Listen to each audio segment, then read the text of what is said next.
Hey guys, what's up? Sweet Thomas. Tonight we're back here with Wrestling with Regret. Tonight we got a pay-per-view review from WCW with Bash at the Beach 1994. I think this is actually Hogan's first time in WCW too, because the title's has a header called "The Hogan Era Begins in WCW." So yeah, I mean I don't think this is his first match. I think that was Night of Champions, but I can't be too sure. So how about we just hop in and take a look back at this pay-per-view and see how the Hulk era began for WCW. Be sure to like, subscribe for more. Hope you enjoy. Let's go. I just saw Shaquille O'Neal in the back. It's Shaquille. Shaquille, who cares? I saw him with his shoes off. The guy's 5'11". That's me. Only. Hey everybody, Brian Zane here with another classic Brian. pay-per-view review, and this one comes to us right in the middle of what some call the single greatest month in the history of the planet. I'm talking about Hulkamania. That's enough of that now. Time for us to look at WCW Bash the Beach 1994 from July 17th at the Orlando Arena in Orlando, Florida. This show marks the WCW in-ring debut of the company's biggest signing they ever got in Hulk Hogan. Now, as you saw last week in my review of King of the Ring 1993, Hogan was gone from the World Wrestling Federation soon after his title match with Yokozuna. He worked a little bit in Japan. He filmed the show Thunder in Paradise. But as that show was being filmed, Hogan was greeted on set one day by Eric Bischoff and Ric Flair, who approached Hogan and convinced him to sign with the company so they could get that big dream match between Hogan and Flair. DDP who signed him up? I don't remember. A few years before. Is this the big boost that WCW needs to rise up the ranks and finally compete on a big level with the World Wrestling Federation? Well, it took him a few years, but find out. Went close. First, let's hear from our sponsors this week at Manscaped. Bonjour. I'm gonna go ahead and sorry. I'll skip ahead from this. You know how this works, so just gotta make sure we don't deal with the Manscaped thing. Anyway, back to it. Sorry about that. Remember, Claude loves you. Thanks, Claude. But he loves Manscaped even more. When these two worlds collide, a new universe will emerge. Oh my God, the hyperbole in this opening hype package. 14,000 folks in the Orlando Arena, 225,000 pay-per-view buys would be the biggest number they had done at that point in company history. A record that would not be topped until Uncensored 96, which, in case you don't recall, had the main event of the Doomsday Cage match where Hulk Hogan and Randy Savage beat like 10 other guys on their own. This show, for all intents and purposes, is WCW's WrestleMania. I don't mean that so much as Bash the Beach wouldn't be SummerSlam Starrcade as the company's biggest show of the year. I just mean in terms of the hype and the pomp they give this particular event. Oh, it definitely has that Mania feeling in terms of not just the stars they have in the main event, the amount of marketing they're putting into it, but also the celebrities they're going to have on this show. Because not only do you have Turner execs like WCW President Bill Shaw and baseball legend Hank Aaron, you also have Thunder in Paradise co-star Chris Lemon, Shaquille O'Neal's going to be there, Mr. T is part of it. The stars are truly out for this one. Also, if you look front row hard cam, you'll notice Hulk Hogan's family there. Linda and Brooke and Nick, they're all there. It's actually pretty nice to see. Tony Schiavone. Yeah, and also, you gotta admit, like a lot of historical stuff has happened down at Bash at the Beach. You know, Hogan's debut, the birth of the NWO, the Russo-Hogan debacle. There's a lot to it. Like, a lot of history behind Bash at the Beach, too. You know? I mean, you gotta admit, right? It's kind of crazy. You gotta kind of treat it as WrestleMania year. So, anywho, moving along. And Bobby Heenan doing commentary for now, at least. They open the show alongside Mean Gene Okerlund. They break down the main event. Then they toss to country star Darren Norwood in the ring, who sings the Star Spangled Banner. Look at that shirt. Well, it's not the opening match of a mid-90s WCW pay-per-view if Johnny B. Bad isn't part of it. He's here to challenge Lord Steve Regal for the World Television Championship. Regal and Spad, This match was meant to be Sting challenging Regal, but a week earlier on Saturday night, Sensuous Sherry jumped the ring, very obviously disguised as a man. She raked Sting's eyes mid-deathlock, taking him out with an eye injury, so Johnny B is called in to replace Sting. They did advertise that Sting would be in Johnny's corner for this match, but for whatever reason, they decided not to go through with that. Johnny B. Bad looking. Johnny B. bored as hell when he first comes to the curtain, but he does pick up the energy as he makes his way down the aisle. Look at the sparklers and the glitter for him and the bad blaster and all that stuff. Lord Regal accompanied by his attendant Sir William, who's actually played by Memphis legend Bill Dundee. can be. Also, a really fascinating stat here. Regal's only like 26 years old here in this match. Lots of grappling between the two early on. Glitter everywhere, Shivani says, echoing my exact thoughts. Did no one think to sweep all this up? I love that Japanese arm drag by Bad. So quick here. More graps. Regal tries to powder out of the match, but comes back in. Gets the arm worked over again. Bad dominating Regal forever until Steve comes back with a headbutt, followed up with a drop kick. We cut to Chris Lemon and Bobby Heenan on commentary saying he's a real lemon all right. Ooh, you ain't kidding, because after Thunder in Paradise, that show basically killed Chris Lemon's acting career, and he was Hollywood royalty. He was the son of Jack Lemmon. Regal is just unrelenting with forearms, even though he's getting beat up by Johnny here. Bad goes on this offensive tear near the end. Regal gets a pinfall, grabs onto Sir William's umbrella. The referee kicks it. Nope, Bad not this time. Roll up, but Regal fights out of it, stacks up Bad for the win. This was kind of a hidden gem for me, this matchup. I went into it with no expectations, thinking, oh, these guys aren't going to have very good chemistry,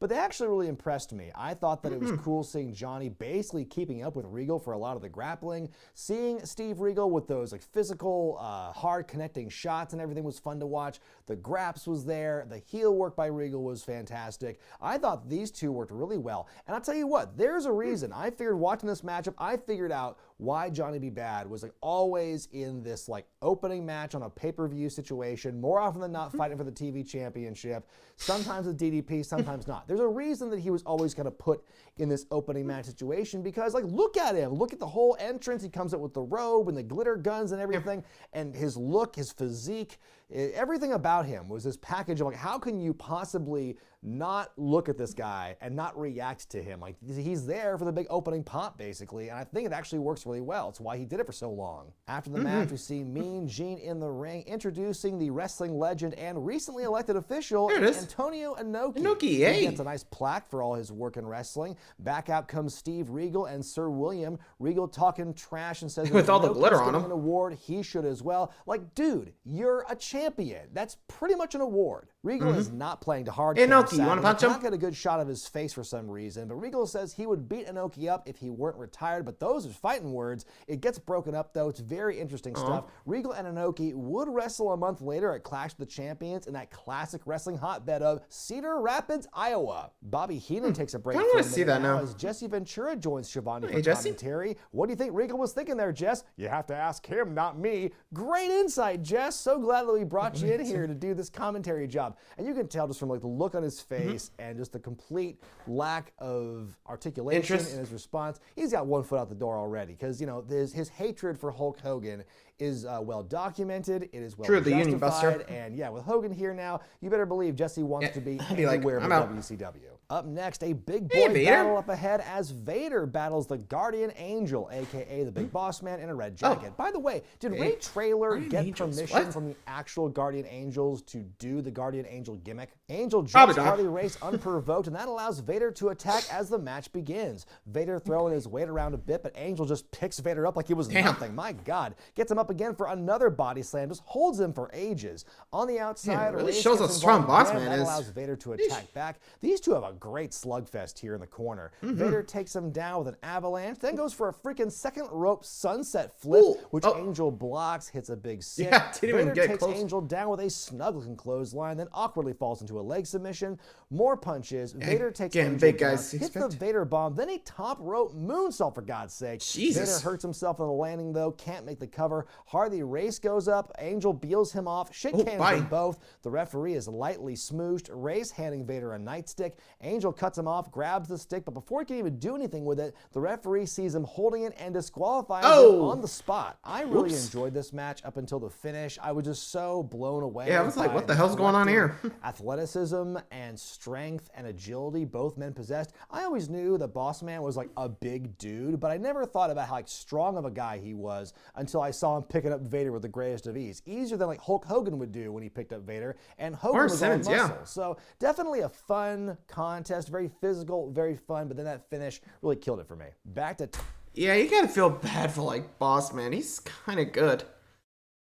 And yeah, I'll be real. And I saw that pickup, I was like, God damn, Boss Man's strong. Anyway, moving on. Tony and Jesse at ringside. Ventura is very short and sweet about the main event. Interested to get your comments on Hogan versus Flair coming up later on. I already made my pick. Nature Boy Ric Flair. Okay. It's not a huge surprise that Jesse is not again. long Jesse to this just company pissed. after the pay-per-view, and not just because of his unprofessional attitude and demeanor when talking about anything Hogan related on air, but also, you know, there's the rumor that he was fired by Bischoff because he was caught sleeping at a TV taping. But I'm sure if you ask Jesse, it had more to do with Hogan leaving. But yeah, Jesse's performance in this show was pretty unprofessional. We get a recap of this dark match that took place before this show, where a female wrestler, Molly McShane, took on the Sassy Boys all by herself, and Jimmy Hart was the special guest referee. The guys that she was beating up were Ron and Fez, who were a couple of Orlando area DJs at the time. Up next, Arn Anderson and Dustin Rhodes team up to take on Terry Funk and Buckhouse Buck, who are accompanied by Colonel Robert Parker and the Man Called Ming. There have been issues, they say, between the Funks and the Rhodes family. I keep hearing that almost every we saw that in 2000. Review, no matter the year. After Dustin wrestled at Slamboree, Funk jumped him and clocked him with the branding iron, busting him wide open. This feud, of course, going way back. Buckhouse could not do the spike. He recruits Arn Anderson to help him out, and Arn agrees to team with him at Clash of the Champions. By the way, Funk and Buck, Buck and Funk. Funk and Buck and Buck and Funk and Funk and Buck and Funk and Buck and Buck and Funk. Say that 5 times fast. Arn starting out slow with his opponents here, but Dustin comes out guns blazing once he tags in, just unloading on Buck here. He gets away with dumping both of them over the top rope when the referee doesn't see it. Dustin goes to the crossbody and misses, tumbling out and clearing the steps. Damn, Dustin, will you ever learn not to do that move? Funk brawling with Dustin on the outside. How do they make no effort to clean up the glitter off this floor? Just sweep it under the ring. Dustin gets worked over more by Funk. Funk flops his way over to make a tag. I've changed the rules of the match. I'm a fish now. Dustin mounts a huge comeback out of the corner all by himself to an awesome reaction. Dude just kicking all kinds of ass. Finally goes to tag in Arn Anderson, who comes in and drops his own partner with a DDT. Of course. Funk is dragged atop Dustin's body. The referee sees none of this and counts the 3, and Funk and Buck win. They go after Dustin's arm after the bell, and the way he sells it is intense. He is shrieking in pain and cussing in a way you don't hear during a match before it gets broken up. I give it 3.5 stars out of 5. This is a very well executed, so which far, is essentially standard, a handicap actually. match with 3, a twist. 3.5.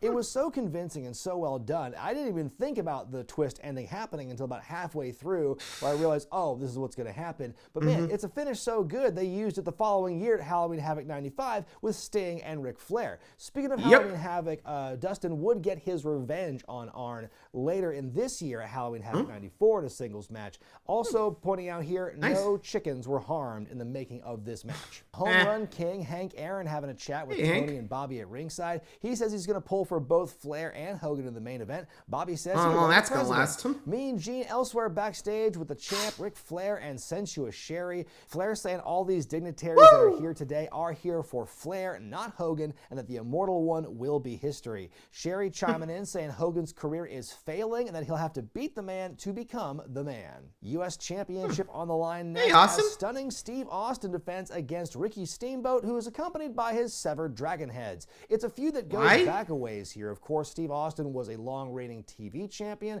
until he was beat by Ricky Steamboat back in '92. Austin has gone on record multiple times saying Steamboat was his best rival over his years in his career, so I'm definitely looking forward to this one. Austin where the Rock was at this start, but the Dragon takes over. Austin leapfrogging Steamboat, appearing to hurt his knee. Shivani sees right through it, and so does Steamboat. He's not fooled, running around the ring. Nice try, Steve. Off the ropes into a nice sleeper. Seriously, slowing things down a bit as Ricky works Steve's arm. Bit of an awkward collision that turns into a pinfall, so nice recovery. Hits the big Alabama slam, does Austin, to take over. Beats him up for a long time, makes him wave to the camera. Steamboat with a stun gun out of nowhere, taking a page from Austin's book. These guys are wrestling. Yeah, the stun gun's his move. Lots of near falls by Steamboat. The tombstone countered several times, and with Ricky hitting it. Austin tries yoinking the ref in the way of a dive, but it doesn't pay off. Referee tries to disqualify him, but Steamboat convinces the ref to keep it going. Soon after, though, Austin rolling through a crossbody, getting his feet on the ropes for a dirty pin.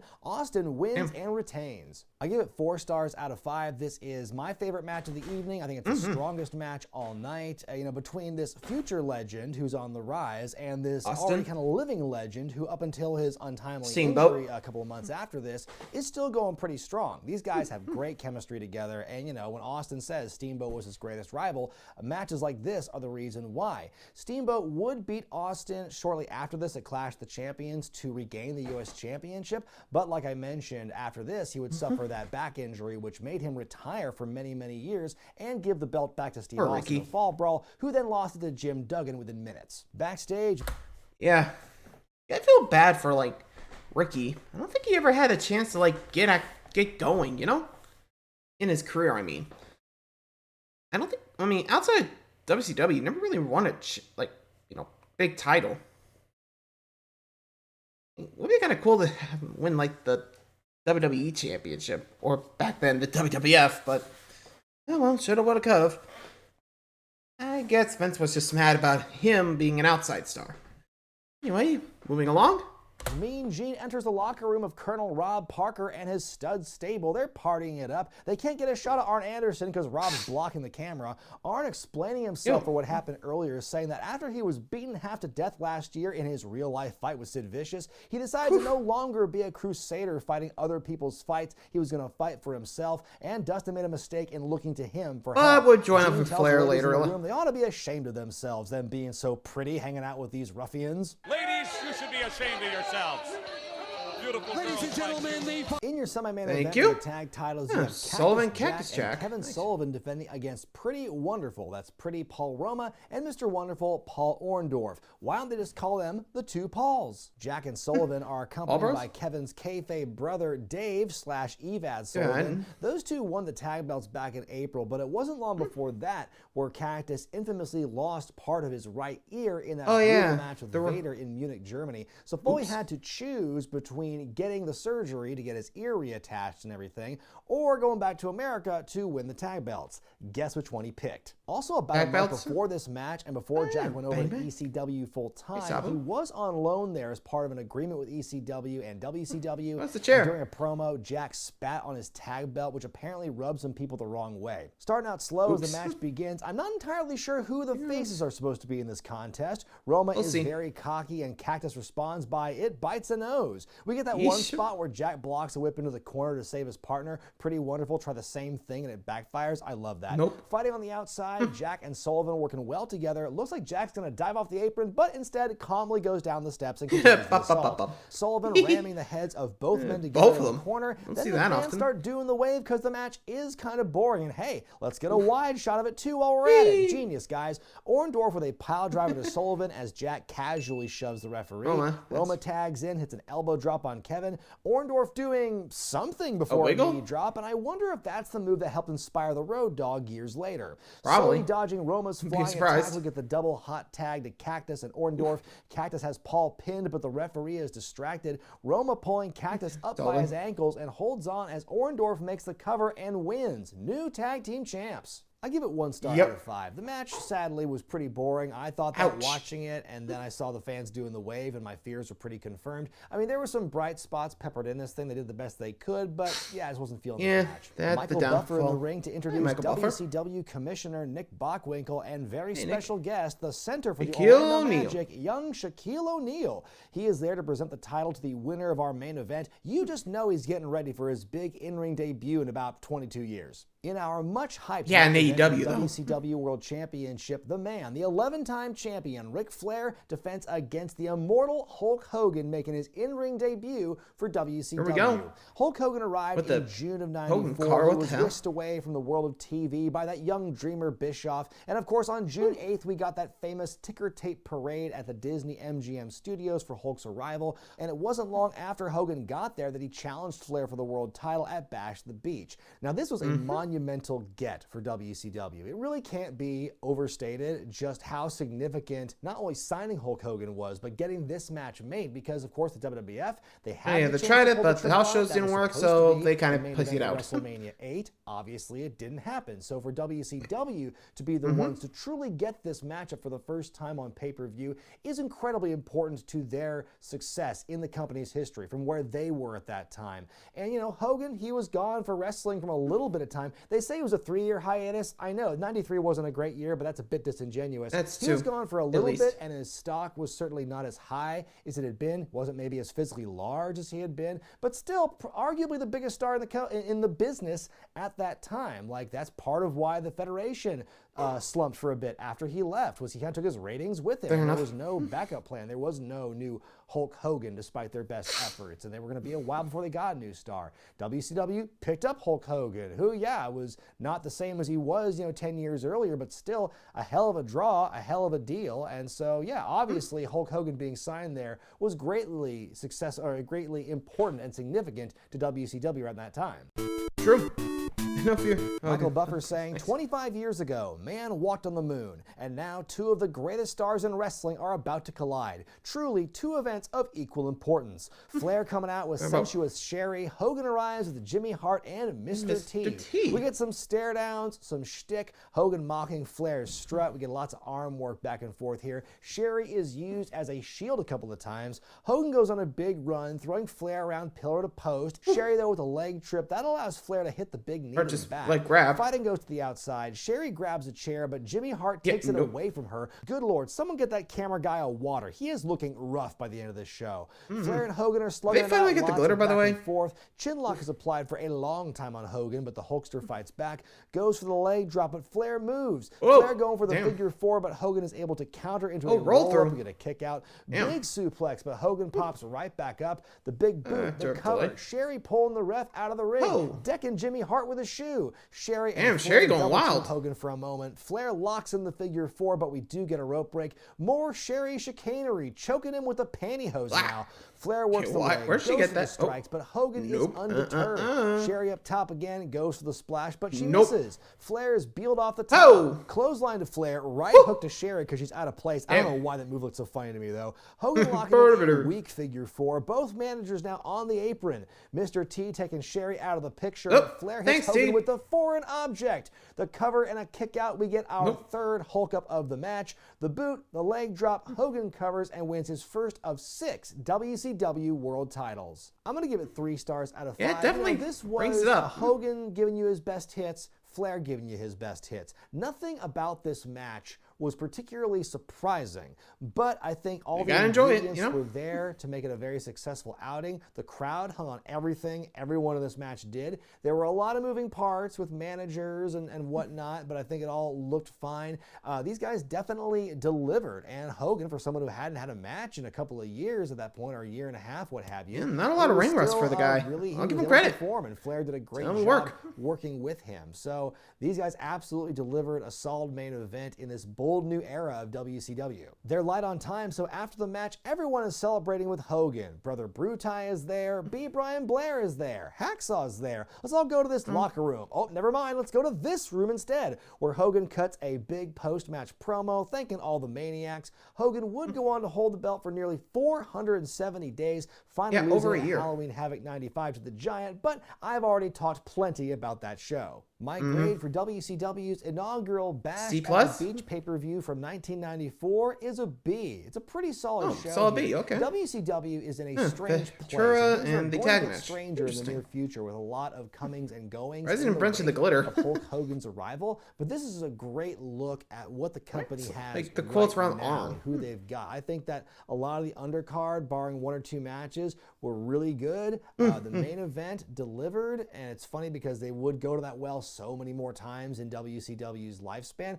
and of course they all got worse and more drawn out and agonizing every time, but that first time getting it was A, monumental for their success, and B, it was just definitely nice. set some momentum. Cool to see it finally happen. So again, kudos to WCW for doing that. It was a main event that was worthy of the hype, and all in all, Bash the Beach 94, it's a pretty good show. You should check it out if you've not. But what did you think of Bash? Honestly, that was actually pretty good. So I'm not too sure what's going to come up next, but we'll get there when I get there. So let me know what you guys think of Bash the Beach 1994. I got to go get some sleep, so good night, everybody.